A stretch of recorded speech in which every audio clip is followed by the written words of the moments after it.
years, the last 15 years on the Permanent Subcommittee on Investigations. And he was a wonderful, amazing person to work for. He really was one of the giants of the Senate that not a lot of people know about, but I'm hoping this crowd, some of you already do because I talked to some of you, but just to let you know a little bit more about him, he was incredibly hardworking. He was very detail-oriented. In terms of sort of, to me, he had the ultimate Jewish perspective on things, and that's sort of hard to, I tried to think in my head, why do I think that?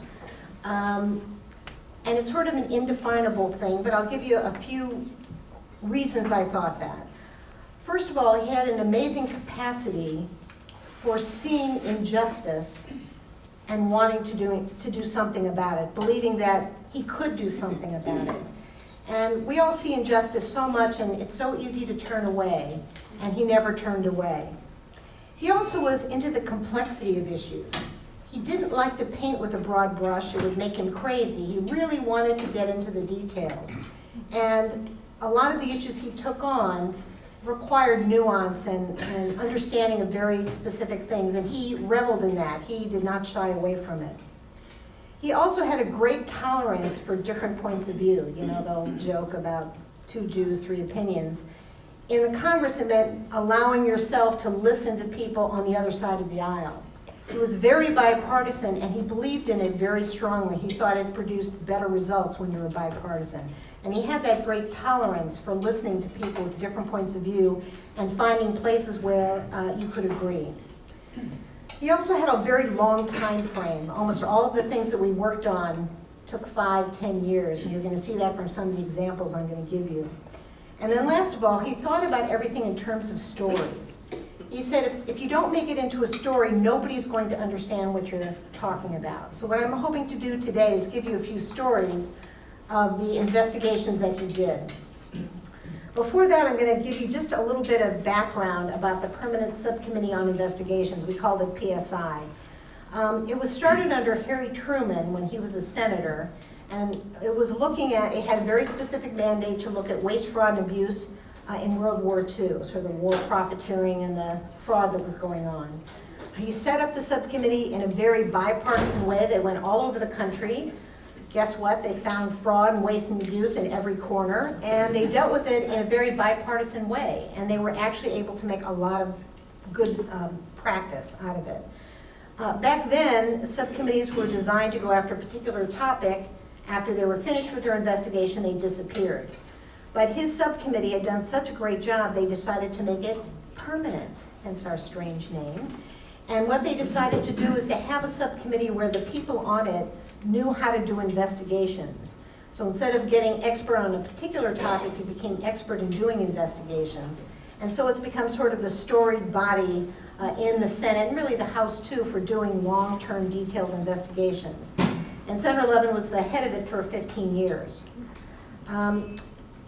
They're traditionally very bipartisan, and they also like to name names. They have case studies. They don't talk in generalities, and of course that made it the most fun to me. He had 4 different Republican partners over the years, and you can see them up here. I think the main thing to think about all of these people is they were kind of mavericks in their party. They cared about the facts more than the party line. That made them mavericks. And they were all 4 very good partners. They went from Susan Collins, who was pretty liberal in her point of view, to Tom Coburn, who's about as conservative as you could get. Everybody predicted that when he became our ranking Republican, actually was chairman for a while too, that it would all be a disaster. But in fact, he and Levin really got on well because they both cared about the facts and let the chips fall where they may. So I want to talk about congressional investigation. Sort of, it's an amorphous concept. People are like, what does that really mean? So we try to break it down into 4 phases. First one is fact-finding. That's the depositions, the documents, the site visits, the surveys. Once you do that fact-finding, then you really need to write it up, because if you don't write it up, nobody knows what you're talking about. It can be a report, press release, fact sheets, whatever. It's important enough you have a hearing about it, and that is a whole different set of skills. And then finally, the fourth phase is actually doing something about the problems you've uncovered. A lot of people leave off that last part, but Senator Levin thought that was one of the most important parts of the investigative process. So we thought about it in terms of 4 different phases. And then, what's good oversight? There's really no consensus, but we sort of came up with 4 different ways to think about it. One is the quality of the investigation. Did you actually talk to everybody you should? Did you do reasonable fact-finding, unbiased work into the subject? Did you actually try to find out what the facts are instead of having, a bias? Some people think an investigation is like a science project. You have a hypothesis and then you try to prove it. We found that warps the entire investigative process, so what we tried to do is start with a factual question and go from there. In addition to looking at the quality of the investigation, we like to look at the bipartisanship that was involved. And that's because Levin was so devoted to it. He thought that when you investigate with somebody that you agree with, it's like an echo chamber, and you miss half the issues. If you investigate with somebody you disagree with, who has a fundamentally different worldview, you see different facts, you understand the facts differently, you think about different issues, and in the end result is you have something that's more accurate, usually more thorough, almost always more thoughtful, and more credible. And that was sort of our third factor. We said, credibility. Do people besides you think what you're doing is credible? The experts, other members of Congress, the press, the public. So we thought that was an important measure, too, of good oversight. And then we said you can have a high-quality investigation. It could be bipartisan. It could be very credible. But if you don't change policy, in our opinion, it wasn't really a good investigation, because the point of congressional investigations is to change policy. That's the difference between prosecutions. Congress can't throw anybody in jail or fine them.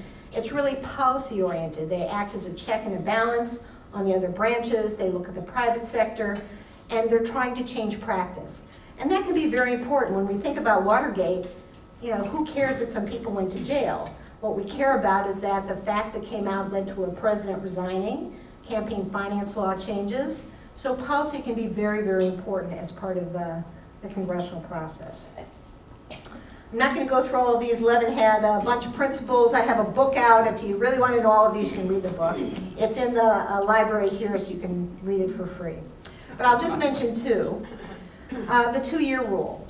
We had a rule that whenever we were doing an investigation, we said, okay, it's going to take 2 years, a minimum of 2 years of my life. Is it worth my time, my talents, to do this for the next 2 years? And if it really wasn't, you had to change the investigation in such a way that you thought it was worth 2 years of your life. And that way we avoided a lot of cheap shots, a lot of junk stuff, and did stuff that really did matter, because we could only do a few investigations per year. The other one, most of these are self-explanatory. The second to last one, take on the tough guys. That was my favorite rule that Levin had. He wanted to take on all the bullies and the big shots that nobody else would take on. That's part of that Tikkun Olam, repair the world. There's some big shots that do a lot of bad stuff. We should take them on. So that was also my favorite rule that he had. Okay, now I'm going to tell you a couple of stories and give you examples of the things that went on. So this is a credit card investigation. It started when Levin paid a credit card bill, and he made a mistake and he didn't pay $15 of it. He just wrote it down wrong. And came back the next month, and he owed the $15, and they owed interest of $35. It's like, how is that possible? But being a senator, he could appoint his staff to find out. And we did find out, and what we found out is that credit card companies, all of them, 100% of them said, if you don't pay 100% of your bill, what we're going to do is go back to the first day and charge interest on that, and then the second day, we'll compound that, see if you have any more charges, charge interest that day, and go through the whole month, and that's how we ended up owing more interest than actual debt. So you're paying interest on debt that you've already paid. And we asked the credit card companies, why do you do it that way? And they said, well, nobody ever said we couldn't.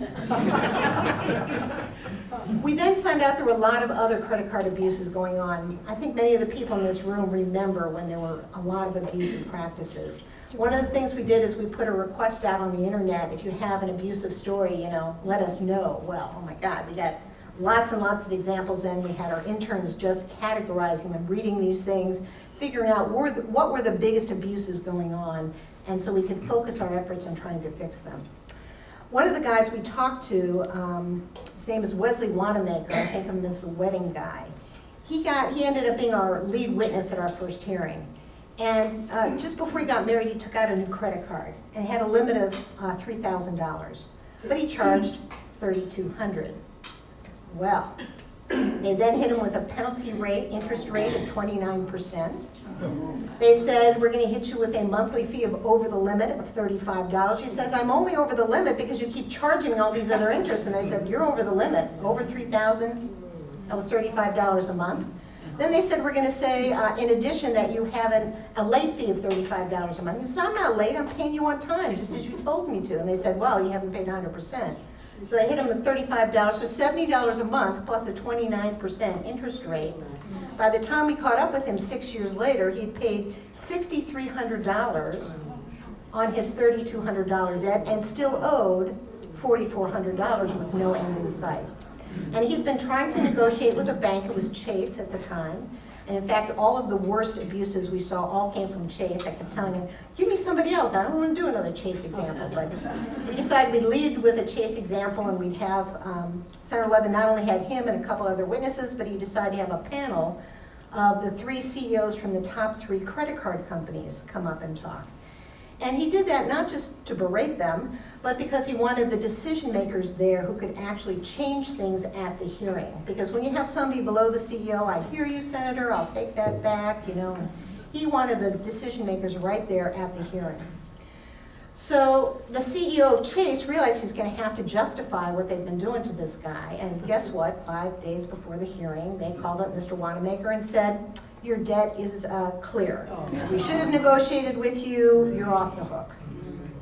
Wonderful for him. He was later asked on TV. I just love this guy. They're like, okay, now that you've paid off the debt, what are you going to do? He said, I'm going to buy my son braces. When do you find a guy like that? He's from Ohio. Anyway, but they also knew they were still going to justify this because we said we're still having him as our witness and we're still going to talk about this. And so 2 days before the hearing, the CEO from Chase said, you know what, we're going to change our policy. From now on, we're not going to have unlimited fees for going over the limit. We're just going to have it 3 times and then we'll stop. And that's a deterrent, right? As if they really want to deter you instead of just have you go over the limit and collect the fees. But he just snapped his fingers, and 2 days before the hearing, 100 million account holders benefited. We hadn't even had the hearing yet. Okay, that's the power of oversight. We ended up having the hearing. The 3 CEOs all made a lot of promises. They were changing this policy, changing that policy. But as Senator Levin said, you know, when the spotlight is off, they're going to click their fingers and go right back to the landscape that was there before. So we wanted to do legislation. We introduced 11 McCaskill bill. Chris Dodd, who was head of the banking committee at the time, and had actually been trying to do credit card reform, but couldn't get that momentum going, not in the way that Levin did. And so Dodd, then it became a Dodd-Levin bill. He picked up all of our ideas and he had some of his own. At that time, we had an election and Obama got elected. And he had talked about credit card abuses on the campaign trail. So now all of a sudden we had a president who supported credit card reform. Not only that, but we took back the House, and you probably can't remember this, but we took back the Senate. We had 60 votes. We could beat a filibuster, right? So the House passes a kick-ass bill on credit card reform, and they send it over to the Senate, and Chris Dodd has a markup, and he says, you know, do I have any amendments? And the Republicans were silent, and they took a vote, and all the Democrats voted for, and all the Republicans voted against. It's now going to go to the floor. They're going to get it through the Senate. The very last possible moment, Senator Shelby, who's the ranking Republican on the committee at that time, said, I'm ready to negotiate. Now, Dodd could have said, I got the votes. I'm shoving it through. But he didn't do that. He said, I'd rather have a bipartisan bill. Let's negotiate. We had 2 weeks of madness where everybody in the Senate had, you know, their own amendment. We went through this crazy process. We lost a few things from the House bill, but it was still a very strong bill and much better than anything we had had before. Went through the Senate, They had a signing ceremony at the White House. Levin was up there. I got to sit in the audience in the Rose Garden. Bunch of Republicans up there, including all the people who voted against it in committee. But hey, you know, it became law. And it did a lot of great things. And this is why younger people are like, credit card abuses? What's that? Because they don't remember any of this stuff. But they can no longer charge you interest on debt that you've been paid. They can't do that anymore. If you've paid it, no interest charges. We looked at another big issue is they would unilaterally hike interest rates if they felt you were more risky, even though you've been paying on time exactly as you were. Can't do that anymore. If you pay on time and play by the rules, they cannot hike your interest rate. If you don't play by the rules, they can, but then if you pay at the new interest rate for 6 months, they have to take you back to the old interest rate. That was one of the compromises that was made. And you see these couple other things. This one about no fee to pay a bill, that was me. I got that through. It made me so mad. I don't know if you remember this, but it used to be if you were trying to pay your bill, you're being a good person, you're trying to pay your bill on time, but you just got a little bit late, and you're worried that the mail won't get there in time, so you could call on the phone and have this little automated system. Well, they were charging $5 to $15 for those phone calls. $5 to $15, and they were starting to talk about charging you to pay on the internet. Now just think about that. So we outlawed that in this. Otherwise, you'd all be paying to pay your bill. You know, the greed is just unbelievable. So anyway, they can't do that. I don't know if you remember, it used to be that your date that you had to pay would kind of vary from month to month, depending if you had 30 days or 28 days. And they'd always catch you, they would always catch me at least once in the year. Well, now we all have a fixed date. There's a certain date in the month. If you pay by it, you're okay. And you have till 5 o'clock at night. Some of them used to say 1 or 2 in the afternoon. They, you know, after that you were late and you get a, you know, penalty interest rate. So we made a lot of these good changes, and there are lots more. Those are all I could fit on this, you know, screen. A couple years after that, I ran into one of the bank lobbyists because we were friendly, even though I'd gone after his bank. And I said to him, "Hey, you know what? I don't hear about these credit card abuses anymore." And he looks at me and he says, "And you know what, Elise? We're still making money." That's good oversight. We all need credit cards. We all need credit. You don't want to wreck the industry. What you want to do is get rid of the abuses. And because of that congressional investigation, we were able to do that. Okay, so Levin had a thing about people who cheated on their taxes. So we did a whole bunch of different investigations looking at that. And one of them had to do with hidden bank accounts. This one happened because we had a couple of whistleblowers walk into the office. The whistleblower, the first guy who came in, this little weedy guy from Liechtenstein, and he was not a banker. He had been hired as an IT specialist by LGT Bank, which is the largest bank in Liechtenstein owned by the royal family, and he was hired to turn it into a paperless office. And as he's doing that, sitting around waiting for his, you know, stuff to go through, he's like, starts reading it, and he's offended because they have accounts for crooks, corrupt officials around the world, rich people, and he's looking at all these accounts. He decides, he makes a copy of everything he sees before he leaves the job. He then systematically goes around to over a dozen countries, goes to the tax authorities and says, "I have a bunch of accounts from a Liechtenstein bank I bet you don't know about, and I'm willing to sell it to you." Germany paid him $5 million. Came to the US, IRS won't pay you up front, but if you give them information they later collect taxes, they give you a percentage. So he came to Washington, he met with the IRS, and his lawyer happened to be somebody who knew us. And they said, you know, if you just deal with the IRS, nobody's ever going to hear about this because they have requirements under law, confidentiality requirements. They all settle, no one will ever hear of anything. You ought to go talk to PSI. Walks through our door, gives us the same documents they gave the IRS. We don't have any money, but he gave them to us, and they said, "Here, have fun." Well, they were so hot, you know, like burning our hands, you know. Problem was, they were in German, Liechtenstein. I asked in the office, anybody take German in college? 2 of our interns put up their hands.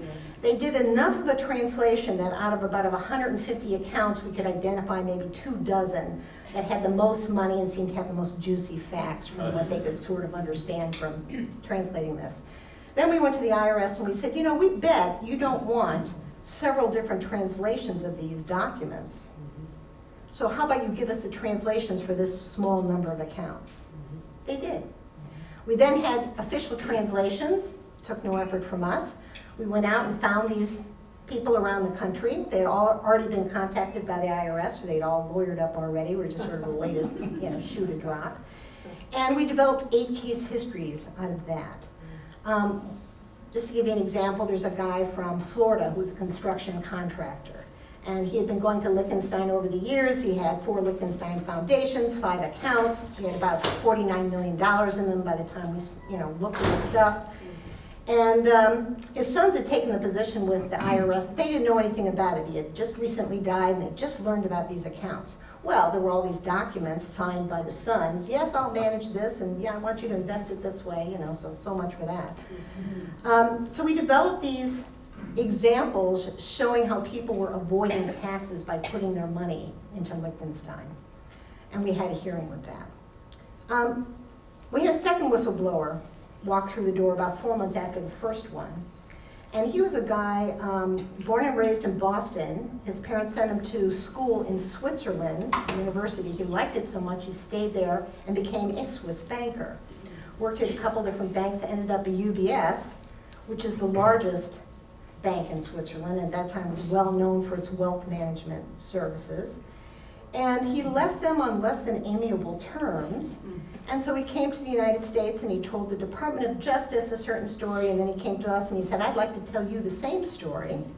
I can't tell you voluntarily, you have to give me a friendly subpoena. We can do that.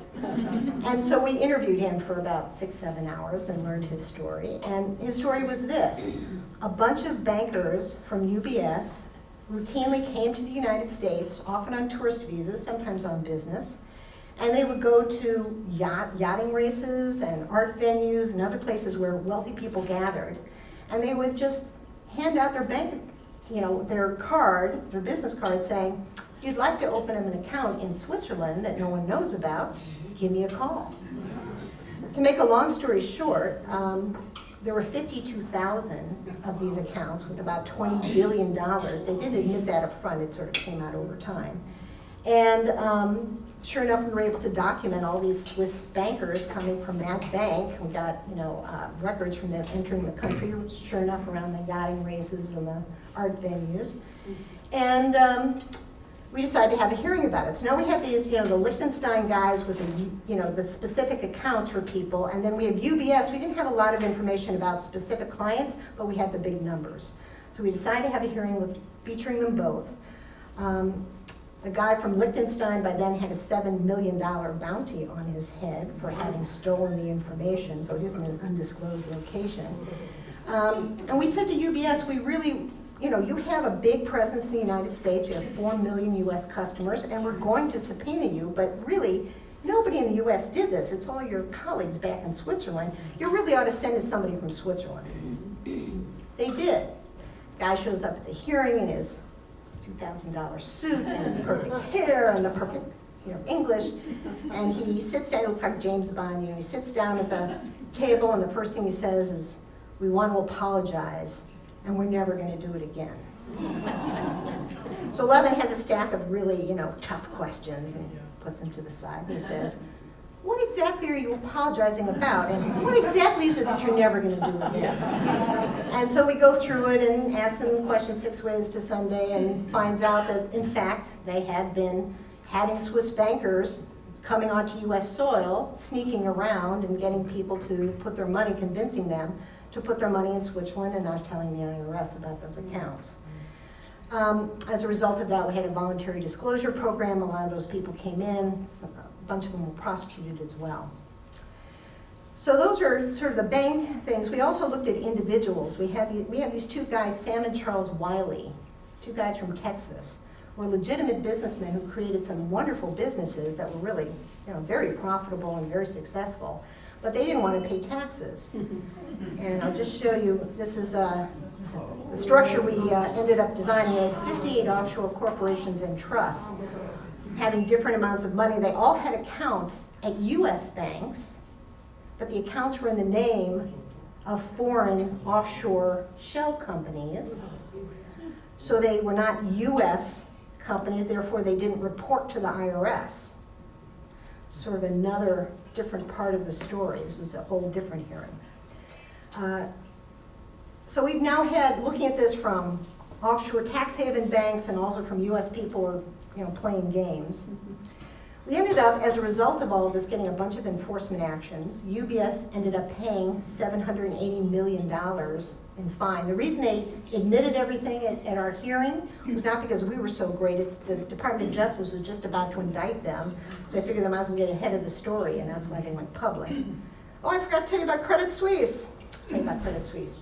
So Credit Suisse is the second largest bank in Switzerland, and when we did UBS, we went to them, we said, are you doing this too? You taking your banks? And they're like, yes, we're doing it. And we said, well, we're not gonna investigate you because we just made our point, just clean up your act. And they're like, yes.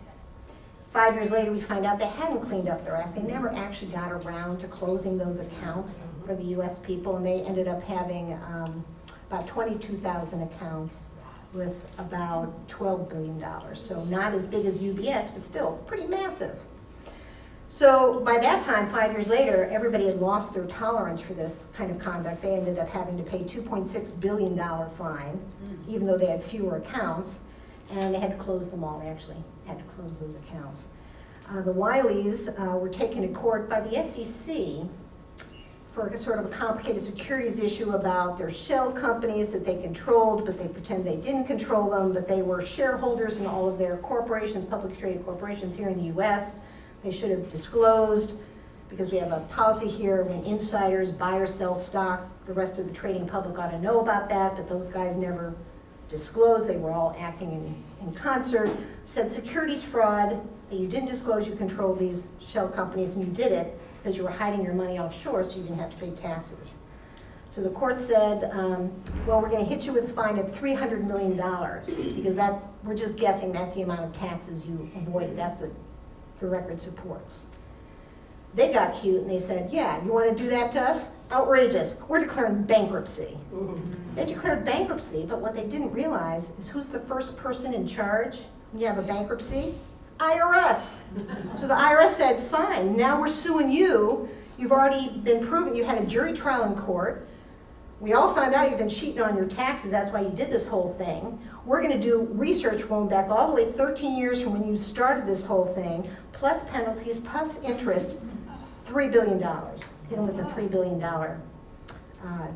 request. The court lowered that to $1 billion, and they are now fighting that. They ended up paying the $300 million, because that, no big deal. And actually these guys were on the Forbes 400 richest people in America.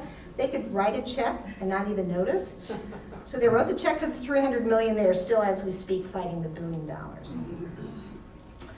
So enforcement actions, that's not us. That's the Department of Justice. What we did is policy.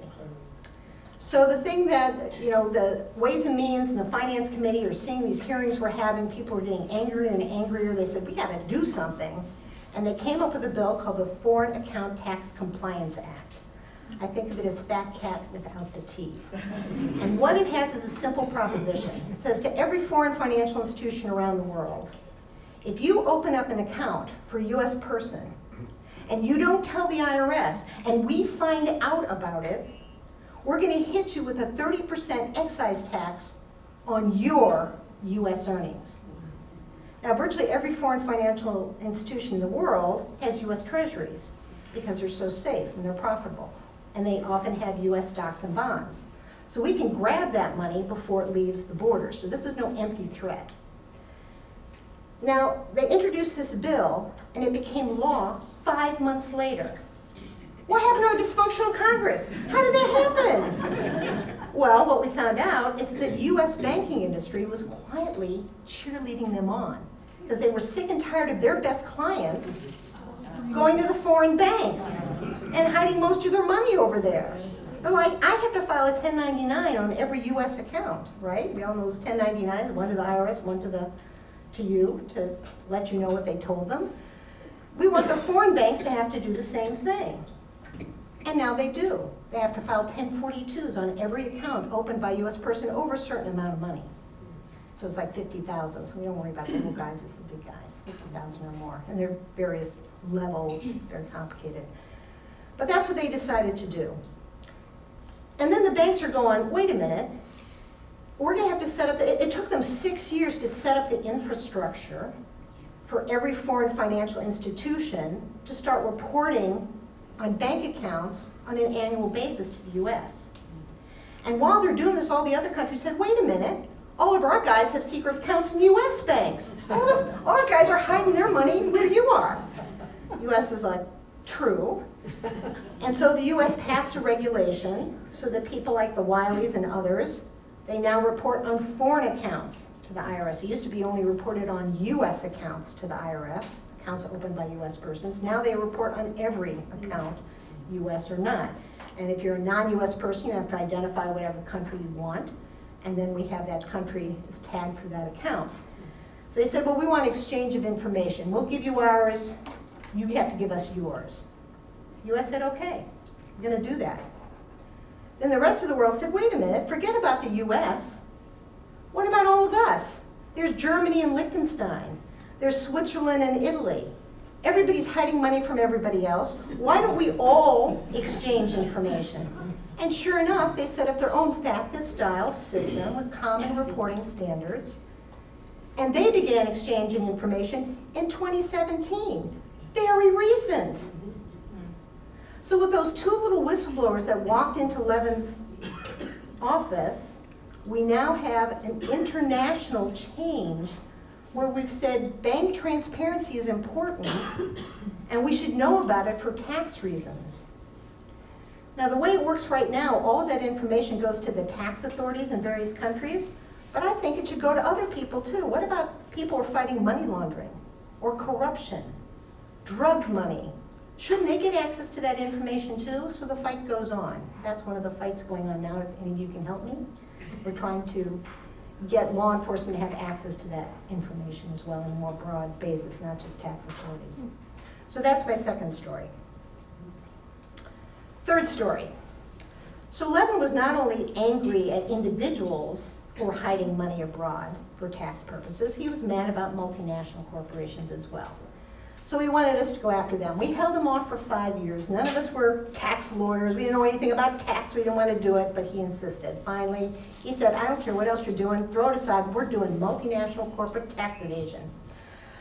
Okay, so we did a series of 3 hearings, and the most famous one we did involved Apple. So what we found out was this. Apple's headquarters in California, Nevada. Complicated story. That's basically where they are. But they set up 3 subsidiaries in Ireland. The one on top is called Apple Operations International, which owns Apple's Operation Europe, which owns Apple Sales International. And they set up these companies in Ireland because of a quirk in the law between the 2 countries. In the United States, we tax corporations that are formed here. Well, these guys are formed in Ireland, so they're not subject to US tax. And they're not doing business in the United States, so they don't have US tax. But Ireland's law was, we only tax companies that are managed and controlled from Ireland. Well, these 3 entities had no employees. They had no there. They were controlled from the United States, so they're like, we're not taxing them. What they then did with this situation is they would open up Apple stores all around the world, Germany, Kenya, Vietnam, whatever. They would sell their phones and other things from their stores. They would make a profit, but then their Irish subsidiaries, Apple Sales International, would say, I'm charging you a royalty for selling Apple products. And my royalty fee just happens to be big enough that we're going to suck all the profits out of each country so you won't have to pay any taxes in those countries. Instead, you pay us a big fat royalty fee that comes to Ireland. They also had an agreement with Ireland. They said, you know, we don't want to pay taxes here either. Ireland said, you don't have to. The only tax we're going to charge you with is sales tax for phones sold in Ireland. Because of that, we found out that they were paying virtually no tax. It was less than 2% for all the years we looked at. 1 year it was 0.005%, which is not 0, but pretty darn close. And they were cheating countries everywhere, not just the US, but everywhere. And they would take that money into Ireland, and sometimes they would put it up the chain. So Apple Operations International, we found over a 4-year period, they'd had $30 billion, and they had never filed a tax return anywhere. And we found altogether they sent $74 billion to these Irish subsidiaries. We don't think even Ireland knew that. But they had put all that money in there from all their operations outside of the United States and had paid virtually no taxes on it. When we disclosed that, it was the first time anybody had ever heard of that. That essentially found the holy grail of corporate tax. As you put, these entities in Ireland, they're not taxable in the US, they're not taxable in Ireland. Hooray. But for the rest of us, they're like, corporations cause a lot of problems, and they ought to pay their fair share. They want infrastructure that works, they use our workforce, they cause pollution, they cause worker comp problems, they lobby for various kinds of things, there's privacy issues. They ought to pay their fair share. That's how Levin felt about it. And he felt the first way to get them to pay their fair share is simply to show what's going on. So as a result of this, the European Union, where Ireland was, says, wait a minute, we didn't know about these secret agreements that Ireland had with Apple. And in fact, under our rules, our competition rules, everybody should pay the same tax rate. Now, we all hate Ireland anyway. You didn't actually say that. But they have a 12% corporate tax rate. So the rest of Europe really resents that because they're attracting all of these multinational corporations because of their very low rate. Everybody else is 20, 25%. They've got 12%. They said, you didn't even charge Apple the 12%. You charged them less than 1%. That gives them a competitive advantage over all these other companies that are paying the statutory rate. That's not right. And they went back 10 years, which was as far back as they were allowed to go. And they said, all right, we're going to figure out what you would have paid at the 12% rate, plus penalties, plus interest, $14 billion. Apple at the time had about $240 billion outside the US, just kind of laying around, they didn't even know what to do with it. So they wrote a little check, they put their $14 billion in an escrow account, they're guaranteed a rate of return, just make me crazy, let's not even go there. But that's what happened. And then who appealed? Not only Apple, but Ireland. Ireland appealed as well because we think there's a bunch of secret agreements they have with corporations that nobody knows about. And Europe actually passed some rules about requiring countries to make those kinds of tax agreements public within the EU. The IRS didn't do a thing. We thought the IRS could easily have gone after Apple because those were empty entities. There was no there. They invented this stuff here. We should have gotten all of that income, should have been attributed to the United States and taxed. But that didn't happen, and the IRS has never made a peep about it. I don't know why. My guess is they think they wouldn't get any support in the government because everybody loves Apple. It's an iconic company, even though they don't pay the taxes that they should. So nothing has happened in the IRS, but at least the EU has gone after them. But something even more happened. All of these countries realized a bunch of publicly traded companies are ripping them off left and right. So they got together through the OECD and they said, let's think about this. And they came to an agreement. It took about 2 years to do a whole bunch of things. And one of the things they decided to do, action number 13, they said, we're going to require every multinational corporation over a certain level, in the United States it's $850 million in revenue a year, you're going to have to file an annual report with the tax authorities, just giving us basic information. Where do you do business on a country-by-country basis? Where do you have employees? Where do you have factories? How much profit or loss are you making in each one of those countries? And how much taxes are you actually paying in each of those countries? Because it found out, to my amazement, nobody knows what a corporation is doing. No tax authority, no academic, no one knows what a multinational does, where it does business, how much profit it makes, and where it pays taxes and how much. Unless you do a year-long investigation like we did with Apple, and even then we didn't try to go country by country, it's too hard. But now, all these countries got together and said, we're going to do this. And lo and behold, the US did it. In 2016, we required these reports, about maybe 1,200 companies. Those are the only ones covered by it. But they started filing those reports in 2018. Brand new. first time ever, we're getting information about where these companies do business and where they pay taxes, if anywhere. Because the games I told you, there are lots and lots of games about being in tax havens, you end up paying nothing to anyone anywhere. So that's what's happened again as a result of a congressional investigation. It's policy, nobody's gone after Apple in particular in the United States, but we have a new policy, and you start that policy with information. Right now, the information only goes to the tax authorities. Nobody else is allowed to see it. There's a big conversation going on in Europe about making those reports public. We haven't even gotten there. I'm just glad we're getting them privately right now, but that is the fight for the future. All of these things are ongoing. So that's the story for that.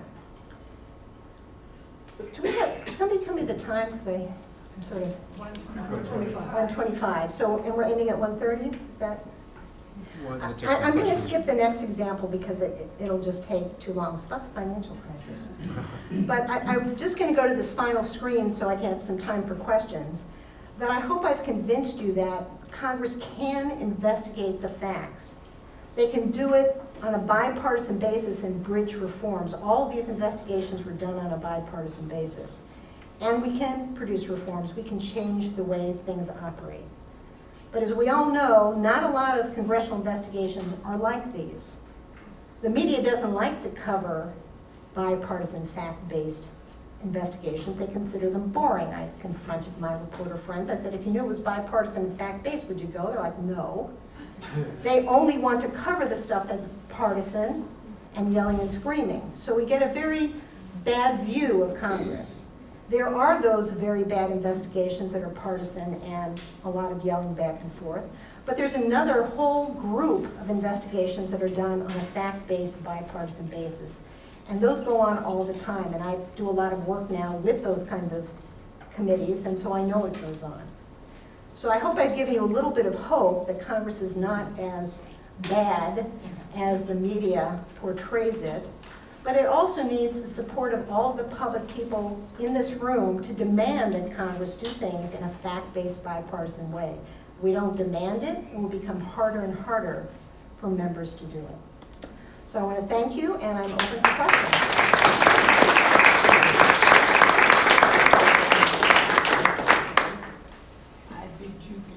Protocol for questions. Elise will call on you. I will bring you the microphone, and you will not start speaking until I hand it to you. Okay? That's because they're filming this, so they need the oral as well. So yes. Oh, and would you identify yourself? Hi, I'm Muriel Wolf. I received something in the mail the other day from, I think it was a Visa company, and it relates to your first example. And I didn't pay much attention to it because I always pay the bill as soon as it comes in. But I remember it saying there'll be a $35 charge if you don't pay it within the appropriate time, and also that there'll be a penalty. And I don't remember exactly what the penalty was. But since I usually pay the bill on this all the time, I just sort of put it aside. So is any oversight going on to make sure that these things aren't happening? Or is this appropriate what they're doing? There is still oversight going on. The Consumer Financial Protection Bureau is one of the entities now. They're supposed to be looking at the credit card companies on an ongoing basis. I don't know how much they're actually doing right now, but they have done it in the past. Credit card companies are still allowed to charge you an over-the-limit fee or a late fee. The over-the-limit fees can only be 3 for going over the limit once, so they can't be forever, but if you're a late fee, they can charge you a late fee each time. So I think that's fair. If they're expecting to get certain money in and they don't get it in to hit you with a fee. I think $35 is excessive, and there is now law that says the fees have to be reasonable with respect to the amounts owed. So there's a little bit of law there. I don't know how much it's really being enforced. Nobody's done a credit card investigation since the ones that I talked about. That was back in 2007, 2008. So it's been 10 years. I think it would be right for another one. So your implication is that this is actually kosher? Probably. Okay. Probably. You never know. Probably sending it to everybody. Yes. I happen to read my mail, not everybody does. Yes. Try to make it easy for you. This woman in the blue.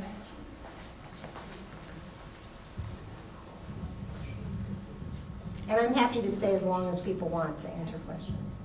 Can you just tell us what the few topics that you're skipping over are, even if you're not going to? So I was going to talk to you about the financial crisis. We did the only bipartisan investigation into the financial crisis with Senator Levin and Senator Coburn.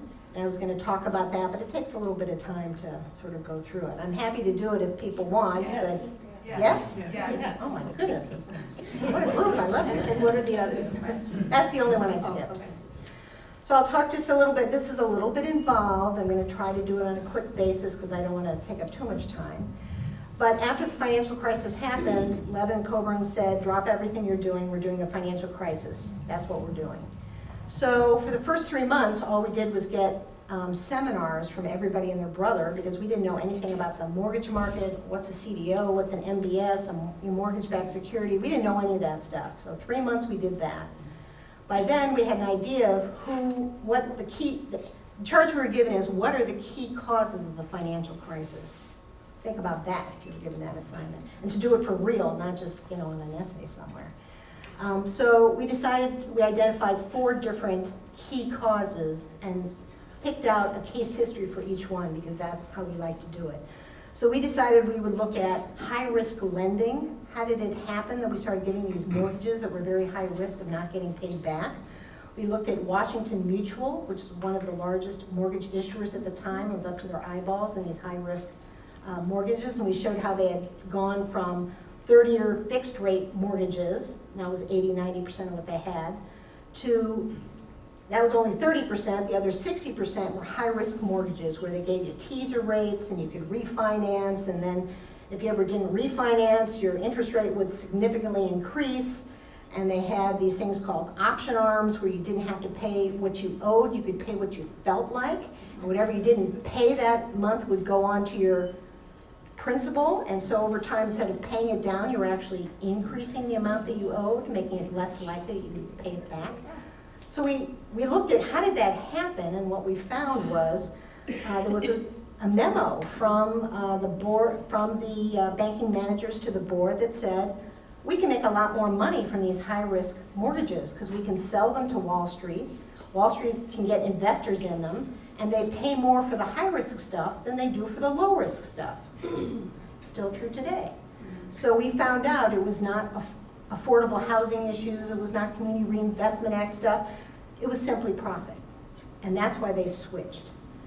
Then we decided, well, where were the regulators? And we decided to focus on the Office of Thrift Supervision, OTS, which oversaw Washington Mutual as well as a bunch of other thrifts who had also engaged in this sort of high-risk stuff. And we found the regulators knew exactly what was going on. Their examiners had been raising concerns about this high-risk stuff. And the response from the supervisors was, the banks are selling it at Wall Street, so they're making money, they're all getting profitable, so what could go wrong? So you take a toxic mortgage, you throw it into the financial stream, and everybody throws it into the financial stream, what could go wrong? Could it ever get polluted? Then we decided, what about the credit rating agencies? This is all high-risk stuff, but they're rating it AAA safe. And most banks can only buy stuff that's AAA safe. So why did they do that? We found out that everybody in the credit rating agencies knew exactly what was going on. They're all telling their supervisors, I never saw anything like this before. This is the weirdest mortgage I ever saw. I don't know how it's going to perform over 30 years. Very high risk. But the supervisor said, we're Moody's, we're S&P, we're fighting for market share. If we don't give them a AAA rating, they're going to go to our competitors. We need to give them a AAA rating. Suck it up. And they did, despite their best. And these were people who were very educated, who very professional, cared about what they were doing, but they were simply overruled by their supervisors. And the companies made a lot of money during all of this. At one point when the mortgages started defaulting and the financial instruments started to default as well, they're supposed to monitor all of these financial instruments that they've rated. And internally they're like, we should lower the rating. We got proof now, this is not safe, but they didn't lower the rating until all of a sudden they did, Within 2 days of each other, they downrated thousands of financial instruments, which shocked the market, froze it. Everybody who had these financial instruments couldn't sell them anymore. They were stuck with them, including Washington Mutual, which then had thousands of high-risk mortgages that were going to go down the tubes, as well as lots of other people as well. Finally, we decided to look at the investment banks, and we concentrated, what was their role? And we concentrated in particular on Goldman Sachs, which had built up the mortgage-backed securities market over decades. Very safe, very, not big profits, low profits, but very safe and, terrific stuff. Then they watched as these high-risk mortgages became more and more common. They bought them, they put them into pools, sold them to investors. We had one called Timberwolf, which we found an email where they said, this is one shitty deal. That's what they're saying inside of their company, but they continued to sell it for months. There was one Japanese, one of their guys in Japan who said, I can sell this to this insurance company, this Japanese insurance company, but I don't know if they're gonna do business with me afterwards. Will you give me a big commission? They said, sure, give you double your regular commission. This is what we were dealing with. Goldman Sachs, who I had a lot of respect for prior to this investigation, they just denied everything. We found that we had two factual findings.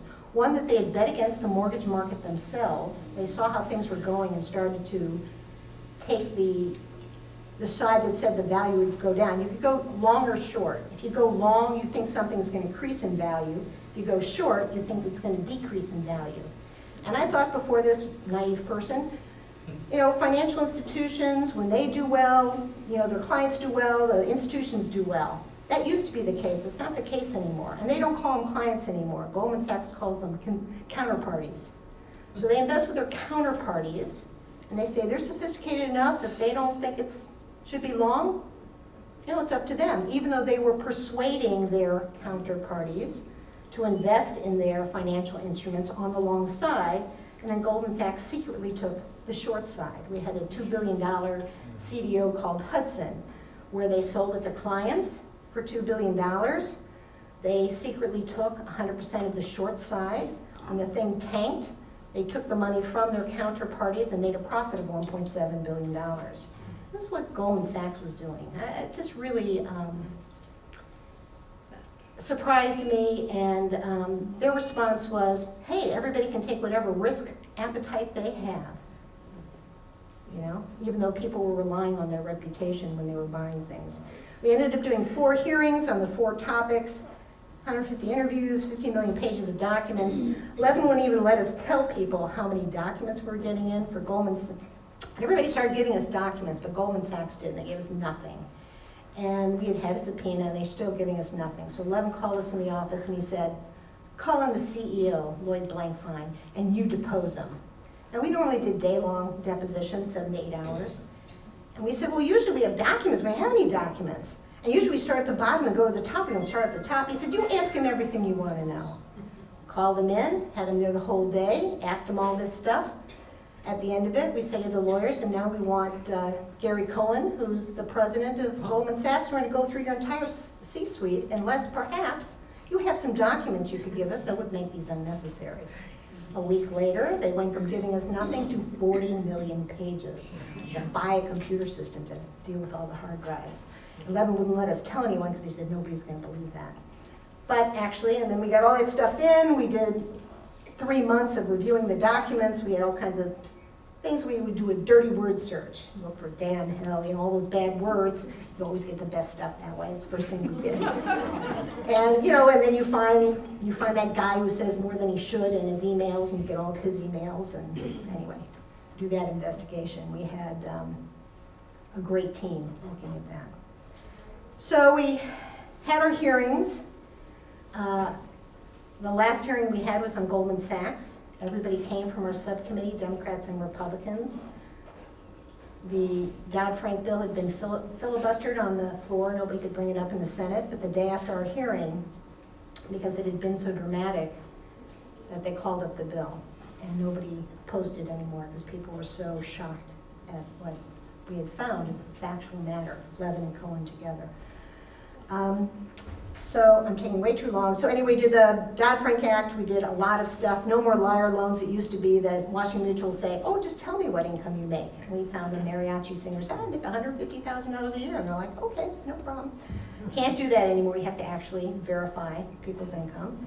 Got rid of the Office of Thrift Supervision. We hardly ever abolished anything, right? But they were so bad, gone. Formed the CFPB to protect all of us. Did it for many years, collected $12 billion in improper financial practices. They've gone quiet lately, but you're still there. Tougher capital and risk management rules. The Volcker rule was a Merkley-Levin amendment that said to banks, you can no longer trade for your own account. You can only trade on behalf of your clients, and you cannot bet against them. That's on the books. It took about 5 years to get it implemented, but it has been. They're working very hard now to repeal it. And we did a whole thing about swaps, a lot of, too much. So anyway, there you go. You asked. So we made a lot of improvements, and I think Dodd-Frank really has improved things. Yeah. I'd be curious about sort of the background of your investigative staff. So how many investigators do you have on the committee? At our very biggest point, we had 10 people. Most of the time, we had 7. And is it, And 5 people in the minority office. oh, was my next question. So you So we had have twice as many. Republican investigators, Democratic investigators, so, but then you operate on a bipartisan basis? For all of our things, we're totally bipartisan. We did our document Yeah. requests together, our interviews together, we shared questions Right. ahead of time together, reports together, hearings together. Does it matter who's in charge in terms of, It you know? didn't for us because we had such a strong tradition of working together. Right. It's just like who's interested in what. So, Yeah. you know, our Republicans often had things we weren't really all that interested in, but we would support them. Right, okay, good, okay. You just pick something, is ever. You know, I hear all of this, and it must have, although it must have cost a lot of money to find this out, you probably received a lot of money as a result of the legislation that was good. I don't mean you personally. I did get an award from the IRS for our offshore tax stuff that we helped them collect $4 billion in taxes, but I did not get that. Neither did my subcommittee. We wanted 1%, but we didn't get it. The point I'm making is that with all of your examples, you were really bringing money into the coffers of the United States. All the tax work, yeah. But, you know, you were passing this legislation that added to the administrative burden of all of these companies. And that's what, you know, President Trump is absolutely set against. That's true. You know, I think of it in terms of traffic. We have a lot of rules for just driving on the road. If we took all those rules away, do you really think it would be safe to drive? It's safer to drive with the rules. And for the financial industry, just like the credit card companies, I don't want to wreck it, but I want it to operate well. Right. And you cannot operate well unless they have capital, they have risk management rules. I can give you some other examples about risk management, I'll raise your hair, but I do believe in regulation because I've seen it up close. If you don't have regulation, people are just wild. They just are. Another question?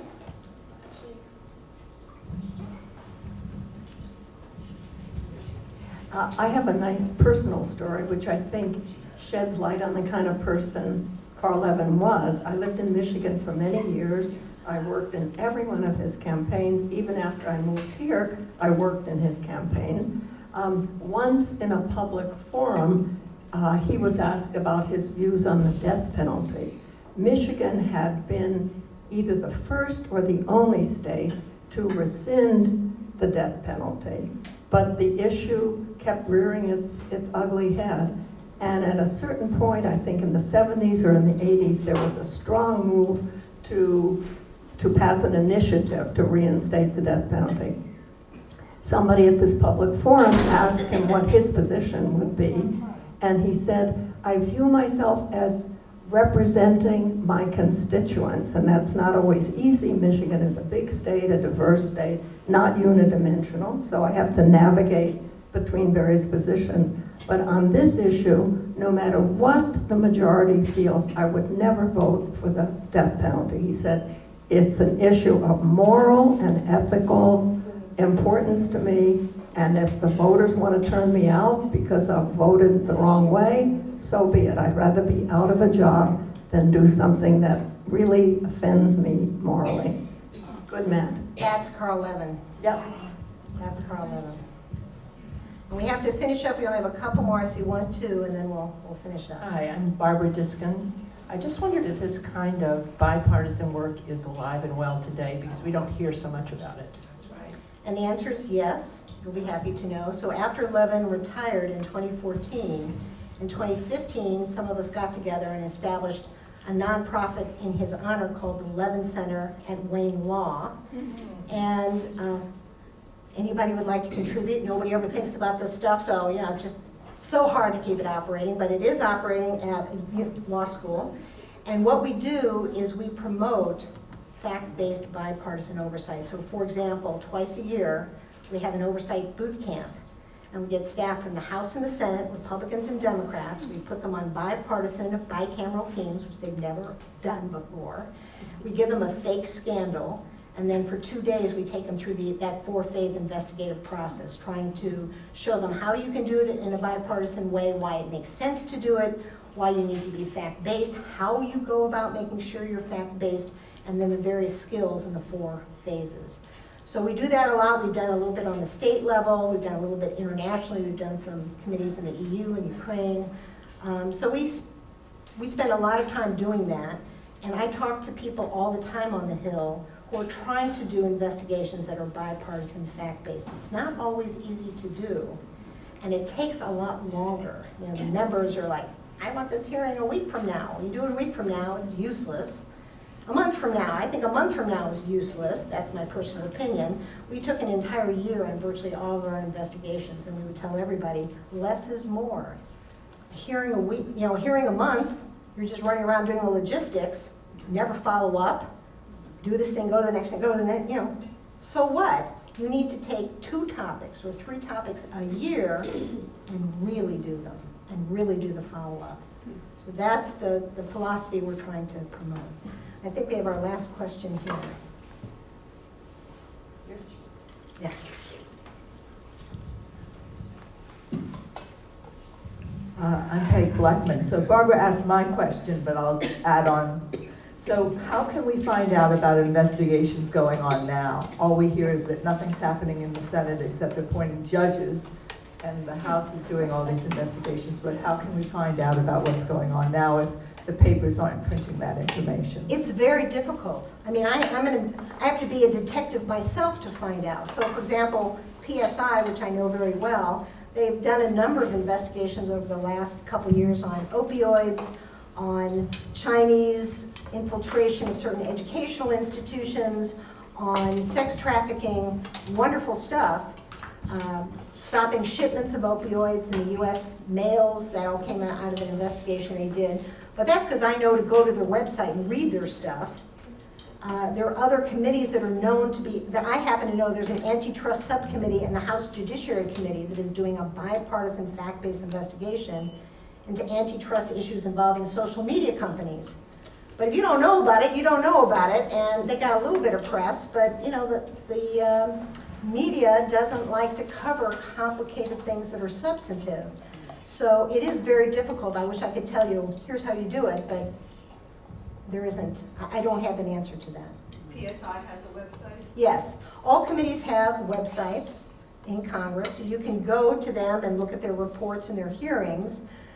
The easiest way to find out if it's bipartisan is you look at the opening statement of the chairman and the Republican, and if they say nice things about each other, it's bipartisan. If they're saying nasty things about each other, it's not. So, it's difficult. It really is difficult. Well, I want to thank you very much for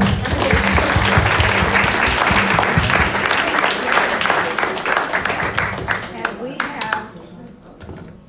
we have to thank our dear folks, ladies, so much.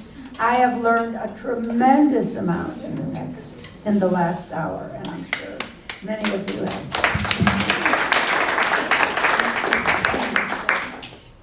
I want to tell you a few things. Next month, we are really in for a treat. Wednesday, September 11th, we will hear a discussion about the business and magic of minor league baseball, an insider's tour. Yes, where Stan Brand, who is going to be speaking to us, has served as vice president of the Minor League Baseball League, representing it in a number of issues before Congress, including passage of the Curt Flood Act in the 1990s, preserving baseball's historic antitrust exemption. How we feel about it may be different, but he's going to explore the business and future of grassroots baseball and its special place in America. Once again, our next meeting is after Labor Day, Wednesday, September 11th, from noon to 2. On another